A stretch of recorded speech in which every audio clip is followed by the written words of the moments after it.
Hello.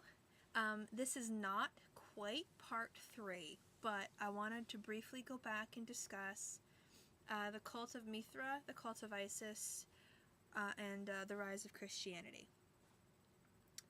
Now, back just about maybe 1800 to 2,000 years ago, with the development and the rise of, new Christianity and, development of the Bible and things like that, the early Christians lived right alongside with the Greeks and the Egyptians, right alongside with the cult of Isis and the cult of Mithra.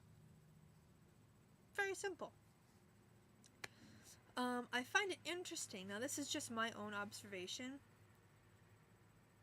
Mithra and Jesus have a lots of things in common. Particular their birth dates. I'll let you guys look into that yourselves because I don't want to spend a huge time talking about it. But my own observation is that during the early development of Christianity and the establishment of the Bible, the stories of the Bible, which were myths, the Genesis, Exodus, they were myths. They were not literal.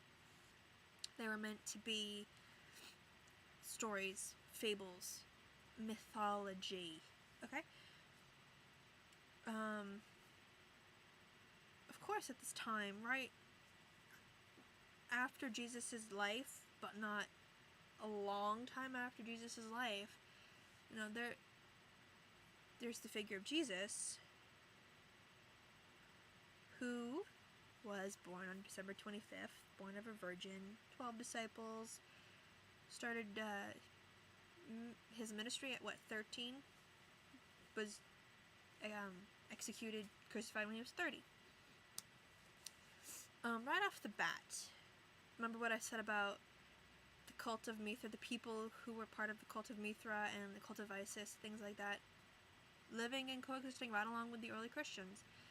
Isn't it interesting to note that the similarities found in the story of Mithra, maybe the story of Isis and Horus, isn't it interesting that that is reflected in the life of Jesus, who came much after these figures, whose story and whose life and whose teachings in the Bible were being developed as a new part of a new religion alongside with the old faiths of the people who honored Mithra and Isis and probably Horus and the rest of those figures. Isn't that an interesting thing to note? Now I wonder, since I would love to be able to time travel back to the Mediterranean at this time, in Egypt, and how did this actually occur? Either right in the Bible, mind you, people are converting from these pagan religions. It happened. That's what happened. So they're developing the Bible. Are they taking this knowledge of Mithra and Isis and all these other gods and transplanting birthdays, celebrations of holidays, different events in the lives of these figures? Are they transplanting that information into the development of the Bible and Jesus, the Jesus stories?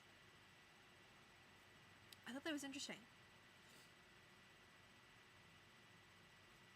I'm gonna let you guys, I'll leave that with you guys. I'll just leave this here.